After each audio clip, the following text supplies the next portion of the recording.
ખોડદો road ખાતે આવેલા સ્પાઇનેક્સ global દ્વારા વર્લ્ડ ફિઝિયોથેરાપી ડેની ઉજવણીના ભાગરૂપે ડોક્ટર નીરજ ભણસાલી અને ડોક્ટર તોરલ ભણસાલી દ્વારા ફિઝિયો પર્વનું આયોજન કરવામાં આવ્યું હતું. આ માત્ર એક મેળાપ ન હતો, પણ સ્પાઇનેક્સ ગ્લોબલ પરિવાર વચ્ચેનું જોડાણ અને સંવાદની ઉજવણી હતી. મજેદાર ઓક્શન હાઉઝીનું આયોજન કરવામાં આવ્યું હતું, જેમાં વિજેતાઓને નકલી કેશથી ગિફ્ટ્સ આપવામાં આવી હતી અને મનને ગમી જાય તેવા મજેદાર પ્રશ્નો દરેક પળને ખુશીથી ભરી દીધું હતું. આ પર્વે બતાવ્યું કે ફિઝિયોથેરાપિસ્ટ સાથે મળે ત્યારે સાચો ઉત્સવ સર્જાય છે. આ સાથે ડોક્ટર નીરજ ભણસાલે જણાવ્યું હતું કે ઓક્શન હાઉસની સાથે સાથે ફિઝિયોથેરાપિસ્ટ ડોક્ટરોએ પોતાની ફિઝિકલ એબિલિટી અને પોતાની બિઝનેસ સ્કિલ સાથે પેશન્ટ અને ડોક્ટરો વચ્ચે કોમ્યુનિકેશન સ્કિલનું મહત્વ પણ સમજાવવામાં આવ્યું હતું. આ વર્લ્ડ ફિઝિયોથેરાપી ડેમાં 86થી વધારે ફિઝિયોથેરાપિસ્ટ ડોક્ટરો ભેગા થઈ વર્લ્ડ ફિઝિયોથેરાપી ડેની ઉજવણી કરી હતી. વિશ્વ ફિઝિયોથેરાપી દિવસ દરેક વ્યક્તિ રોજિંદા જીવનમાં શક્ય તેટલી સ્વતંત્ર રીતે કાર્ય કરવાની ક્ષમતાને મહત્વ આપે છે.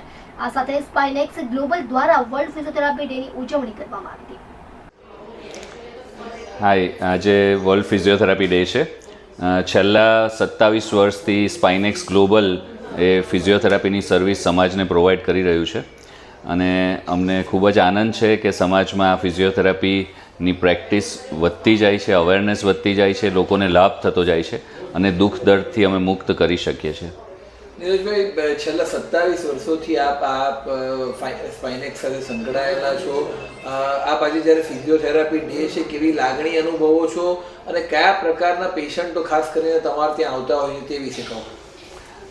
ફિઝિયોથેરાપી એક એવું પ્રોફેશન છે કે જેમાં કોઈ પણ જાતની દવા કે ઓપરેશન વગર લોકોને સારું કરવામાં આવતું હોય છે અને સમાજમાં લોકોને આવી જ સારવારની બહુ જ જરૂર છે અને લોકો ઈચ્છતા હોય છે. અને જ્યારે એક ક્વોલિટી સારવાર અમે પ્રોવાઈડ કરી શકીએ છીએ અમારી 60 ડૉક્ટરની ટીમની મદદથી, તો સમાજમાં ખૂબ જ ઉપયોગી કાર્ય થાય છે. એનો ખૂબ જ આનંદ છે અને આખી દુનિયા આજે વર્લ્ડ ફિઝિયોથેરાપી ડે સેલિબ્રેટ કરે છે એ બહુ મોટી વાત છે. સમાજમાં અવેરનેસ માટે પણ અને અમારા પ્રોફેશનને આગળ લઈ જવા માટે પણ આ બહુ અગત્યનું છે.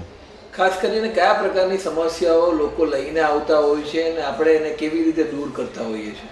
મોટાભાગે અમારી પાસે જે કેસીસ આવે છે તેમાં ખાસ કરીને જે સાંધાને લગતી તકલીફો છે, પેઇન્સ છે, મસલ્સના દુખાવા છે કે આર્થરાઇટિસ છે, કમરના પ્રોબ્લેમ છે, જેમાં ઘણા બધાએ ઓપરેશન સજેસ્ટ કર્યું હોય તેવા ઓપરેશનથી અમે બચાવી શકતા હોઈએ છીએ. ઘૂંટણના ઓપરેશન સજેસ્ટ કર્યા હોય અથવા ઓપરેશન પછી ફેલ્યોર થયા હોય તેવા પણ ઘણા બધા કેસીસ અમે સારા કરીએ છીએ.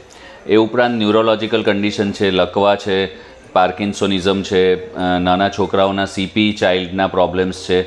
એ ઉપરાંત લંગ્સ અને હાર્ટને લગતા પ્રોબ્લેમ્સ છે, જેમાં હાર્ટની કેપેસિટી ઓછી થઈ ગઈ છે કે લંગ કેપેસિટી ઓછી છે, સ્પોર્ટ્સ ઇન્જરી છે. આવા અનેક પ્રકારના કેસીસ અમે ટ્રીટ કરતા હોઈએ છીએ. આપણા 27 વર્ષના ફિલ્ડમાં એકાદ એવી કોઈક ઘટના જે તમને ખરેખર તમારા હૃદયને સ્પર્શી ગઈ હોય, જે પેશન્ટ સારું થઈને ગયું હોય, એ પણ એક અમને કહો.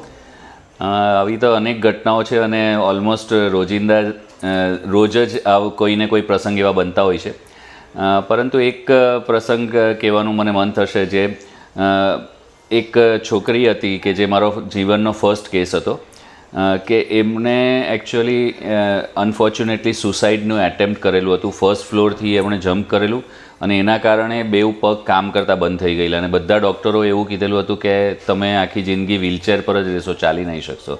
અને એ છોકરીને જ્યારે અમે ચાલતી કરી અને પોતે ઇન્ડિપેન્ડન્ટ થઈને આજે 27 વર્ષથી એ પોતાનું સ્વતંત્ર જીવન જીવી રહી છે અને આજની તારીખે પણ અમે એમના પરિવાર સાથે એકદમ ગાઢ રીતે સંકળાયેલા છે.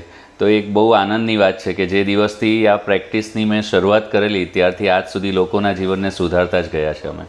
અંતમાં આપ લોકોને શું મેસેજ પાઠવવા માંગો છો? મનુષ્ય જીવન બહુ અમૂલ્ય છે અને મનુષ્યનું શરીર પણ અમૂલ્ય છે.